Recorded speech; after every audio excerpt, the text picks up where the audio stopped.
بسم اللہ الرحمن الرحیم۔ ایک بادشاہ تھا، اس میں ایک عادت بد تھی، اسے بیٹی سے بہت نفرت تھی۔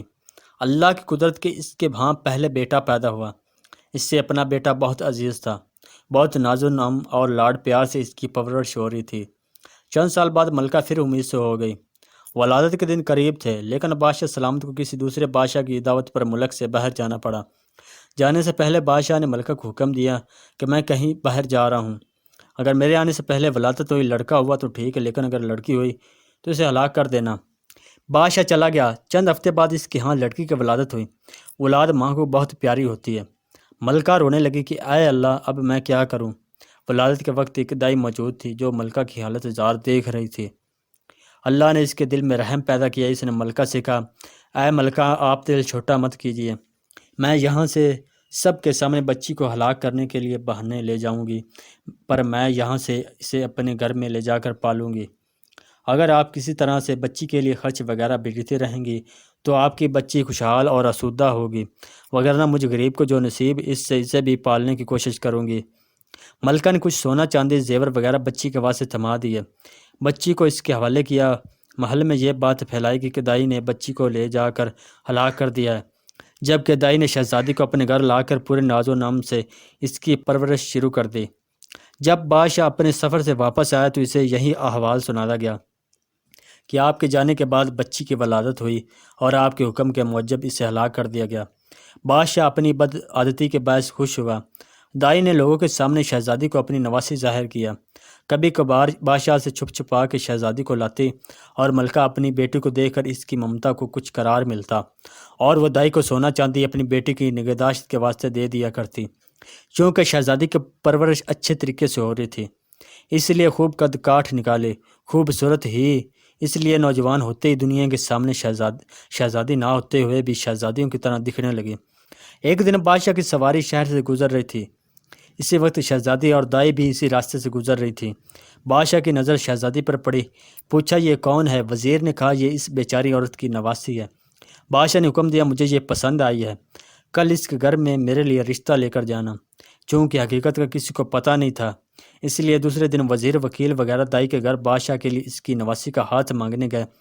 اب دائی کے اوسان خطا ہوں گے کہ یا اللہ اب کیا کروں۔ اس نے صاف انکار کرتے ہوئے کہا، میں ایک غریب ہوں، میری نواسی بادشاہ کے لائق نہیں، اور نہ ہی بادشاہ کے کسی غریب سے رشتہ جوڑنا صحیح ہے، اس لیے دوبارہ اس سلسلے میں میرے گھر مت آئیے گا۔ بادشاہ خود تو نہیں آیا، لیکن دائی کے گھر رشتے کے لیے بہت سے بندے بھیجے۔ سب نے دائی کو بہت منت و سماجت کی، لالچ دیا، دھونس دھمکی دی، لیکن دائی ٹس سے مس نہیں ہوئی۔ تب بادشاہ نے حکم دیا کہ دائی کو پکڑ کے خوب سزا دو تاکہ وہ رشتے کے لیے مان جائے۔ سپاہی دائی کو پکڑ کر بادشاہ کے سامنے لائے اور انہوں نے اسے خوب کوٹ کوٹ کر پیٹنا شروع کیا۔ سپاہیوں نے دائی کو کپڑے کی طرح نچوڑ کے رکھ دیا۔ بیچاری پہلے سے ہی دو ہڈیوں پر تھی، اتنی مار برداشت نہ کر سکی اور بادشاہ کے سامنے چیخ پڑی، بادشاہ سلام، یہ کوئی اور نہیں بلکہ آپ کی بیٹی ہے، میں نے اسے ہلاک کرنے کے بجائے لے جا کر اپنے گھر میں اس کی پرورش کی۔ اب بادشاہ کو احساس ہوا کہ وہ کیا غلطی کرنے جا رہا تھا۔ خدا نے اسے گناہ عظیم سے بچایا۔ وہ اور زیادہ غصے میں آ گیا، اپنے بیٹے یعنی شہزادے کو بلا کر حکم دیا کہ اپنی بہن کو جنگل میں لے جا کر قتل کر دے اور اس کی آنکھیں نکال کر اور گردن کا خون لا کر مجھے دکھا دے تاکہ مجھے یقین ہو جائے۔ شہزادہ پریشان ہوا کہ وہ کیسے اپنے ہاتھوں سے اپنی بہن کو قتل کرے، اس کی آنکھیں نکال لے اور اس کی گردن کو خون لا کر باپ کو دکھائے۔ اسے کسی صورت میں یہ گوارا نہ تھا، اگرچہ اسے اپنی بہن کے متعلق اب معلوم ہوا، لیکن اسے پتہ تھا کہ بادشاہ ہر صورت اپنی بیٹی کو ہلاک کرنا چاہتا ہے۔ اگر اس نے اسے قتل نہیں کیا تو بادشاہ دونوں کو ہلاک کر دے گا۔ مجبور ہو کر اپنی بہن کو ساتھ لے کر جا کر جنگل کی طرف چل پڑا۔ جب دونوں جنگل پہنچ گئے تو بھائی کی محبت بہن کے لیے جوش میں آ گئی۔ بہن سے کہا کہ میں کسی صورت تمہیں اپنے ہاتھوں سے قتل نہیں کر سکتا، میں تمہیں یہیں چھوڑ دیتا ہوں، آگے تمہاری قسمت کہ تمہیں درندے کھا جائیں یا تم بچ کر کہیں اور نکل جاؤ۔ لیکن بہن نے بھائی کا ہاتھ پکڑ کر کہا، نہیں بھائی، تم مجھے قتل کر دو، میری آنکھیں اور خون لے جا کر باپ کو دکھا دو، نہیں تو وہ تمہیں مار دے گا، جو مجھے کسی صورت گوارا نہیں۔ دونوں بھائی بہن ایک دوسرے کے گلے لگ کر رو پڑے۔ آخر کسی طرح بھائی نے بہن کو منا لیا۔ شہزادی آنسو بہاتے ہوئے گھنے جنگل کی طرف جانے لگی، آخری بار پلٹ کر بھائی کو دیکھا اور جنگل میں گھس گئی۔ اس کے بعد شہزادے نے ادھر ادھر سے ڈھونڈ کر ایک ہرن کا شکار کیا، اس کے گردن کا خون نکالا اور آنکھیں نکال کر لے جا کر بادشاہ کو دکھا دی۔ بادشاہ نے آئینہ منگوایا، اس میں ان آنکھوں کو اور اپنی آنکھوں کو غور سے دیکھا۔ جب اس کو یقین ہو گیا کہ آنکھوں کا رنگ ایک ہی ہے، تب اسے تسلی ہوئی۔ ملکہ نے کسی طریقے سے شہزادے کو بلا کر اس سے بیٹی کے متعلق پوچھا۔ شہزادی نے ماں کے سامنے سارا احوال گوش گزار کر دیا۔ ملکہ نے منہ آسمان کی طرف کر کے ہاتھ اوپر اٹھاتے ہوئے بیٹی کے لیے دعا مانگی کہ اے اللہ، تو میرے بیٹی کی حفاظت کر، اسے اپنے امان میں رکھ اور اسے کسی اچھی جگہ پار لگا۔ اب آگے شہزادی کا قصہ سنیے۔ شہزادی جنگل میں رہنے لگی اور بھوک مٹانے کے لیے جنگلی پھل پھول بوٹے کھا کر اپنا وقت گزارنے لگی۔ اس دوران بہت سا وقت گزر گیا۔ جھاڑیوں کانٹوں سے الجھ کر اس کے بوسیدہ کپڑے تار تار ہو گئے۔ آخرکار اس کے بدن پر کوئی کپڑا نہ رہا۔ ایک دن کسی اور ملک کا بادشاہ اپنے لاؤ لشکر کے ساتھ اسی جنگل کے راستے سے گزر رہا تھا۔ اتفاقاً بادشاہ اسی طرف جا نکلا جدھر شہزادی تھی۔ جب شہزادی کی کانوں میں کسی گھوڑے کی قدموں کی آہٹ پڑی تو جلدی جلدی کسی گھنے درخت پہ چڑھ گئی اور اس کے بڑے بڑے پتے توڑ کر اپنی ستر پوشی کر کے چھپ کر بیٹھ گئی۔ بادشاہ بھی آگے اسی درخت کے نیچے ٹھہر گیا۔ درخت گھنا اور سایہ دار تھا۔ ایک طرف اپنے گھوڑے کو باندھا اور درخت کے سائے میں کپڑا بچھا کر تھوڑی دیر ستانے کی خاطر لیٹ گیا۔ چونکہ اس کا منہ آسمان کی طرف تھا اور اپنے خیالوں میں گم تھا، اس کی نظر درخت کے گھنے پتوں میں پوشیدہ کسی حیت پر پڑی۔ وہ اچھل کر کھڑا ہو گیا اور بلند آواز سے کہنے لگا، اے اللہ کی مخلوق، تم کوئی پری ہو، فرشتہ ہو، جن ہو یا کوئی انسان ہو، جو بھی ہو، اپنے آپ کو ظاہر کرو، میں تمہیں کوئی نقصان نہیں پہنچاؤں گا۔ شہزادی نے پکار کر کہا، اے مسافر، میں ایک لاچار لڑکی ہوں، میرے جسم پر کپڑے کے نام پر کچھ بھی نہیں ہے۔ اگر تم اپنے پیچھے چادر کو میری طرف پھینک دو تاکہ میں اسے ڈھانپ کر نیچے اتروں اور تم سے بات چیت کروں۔ بادشاہ نے اپنے نیچے پیچھے کپڑے کو اٹھایا، اس کا گولا سا بنا کر اس کی طرف پھینکا۔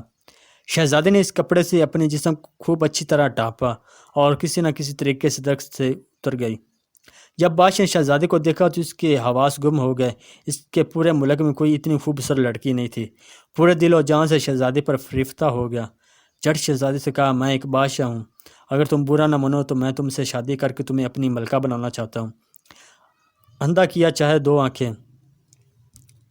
شہزادی نے حامی بھری، وہ بھی ایک ایسا بندہ چاہتی تھی جو اسے عزت دے۔ بادشاہ خوشی خوشی شہزادی کو لے کر اپنے ملک روانہ ہو گیا۔ اپنے ملک پہنچتے ہی بادشاہ پہلے وزیر کے گھر جا پہنچا اور اس سے کہا، ایسا سمجھو کہ یہ تمہاری بیٹی ہے، میں کل رشتہ مانگنے آؤں گا اور شادی بیاہ رچا کر اپنی امانت یہاں سے اپنے محل لے جاؤں گا۔ وزیر نے آداب بجا کر کہا، بادشاہ سلامت، آپ پوری طرح سے تسلی رکھیے، یہ آپ کی امانت ہے اور میری بیٹی ہے، جب آپ کا دل چاہے اسے بیاہ کر لے جائیے۔ بادشاہ شہزادی کو وزیر کے گھر چھوڑ آیا۔ اگلے دن وکیل قاضی بادشاہ کا رشتہ لے کر وزیر کے گھر آ پہنچے۔ وزیر نے رشتہ کے لیے ہاں کر دی۔ ایک دو دن بعد منگنی ہوگی۔ بادشاہ شہزادی کے عشق میں سب کچھ بھول چکا تھا۔ جلد ہی شادی کا نیوتا بھیجا اور شہزادی کو بیاہ کر اپنے محل لایا۔ بادشاہ اور شہزادی اپنی شادی سے بہت خوش تھے۔ اس دوران بادشاہ نے شہزادی سے اس کے متعلق کچھ نہیں پوچھا تھا۔ چند سال بعد اس کے ہاں بیٹے کی ولادت ہوئی۔ بادشاہ بہت خوش تھا۔ اس نے شہزادی سے جواب ملکہ بن گئی تھی پوچھا، اب جب کہ اللہ نے ہم دونوں کو اولاد نرینہ سے نوازا ہے، تم اب ایک بیٹے کی ماں بن گئی ہو، اب مجھے بتاؤ کہ تم کون ہو، کس کی بیٹی اور کس جگہ سے تمہارا تعلق ہے۔ شہزادی نے کسی طریقے سے بادشاہ کو ٹال دیا۔ 2 سال گزر گئے۔ بادشاہ کے ہاں دوسرے بیٹے کی ولادت ہوئی۔ بادشاہ نے دوبارہ شہزادی سے وہی سوال دہرایا۔ شہزادی نے پھر بادشاہ کو ٹال دیا۔ آخرکار ان کے ہاں جب تیسرے بیٹے کی ولادت ہوئی تو اس موقع پر بادشاہ نے شہزادی کی حقیقت معلوم کرنے کے لیے بہت دباؤ ڈالا۔ آخرکار شہزادی مان گئی اور بادشاہ کو حقیقت بتائی کہ وہ فلاں ملک کے بادشاہ کی بیٹی ہے۔ بادشاہ کو کس طرح بیٹیوں سے نفرت تھی، اس نے کس طرح مجھے مارنے کا حکم دیا اور دائی نے مجھے کس طرح بچا کر اپنے گھر میں میری پرورش کی۔ بادشاہ نے کس طرح مجھے دیکھا کہ پھر کس طرح اپنے بھائی کے حوالے کر کے قتل کرنے کا حکم دیا۔ میں اس طرح جنگل میں خوار زندگی گزارنے لگی۔ وہاں تم نے مجھے دیکھا، مجھے اپنے ساتھ لے کر آ گئے اور مجھ سے شادی کی۔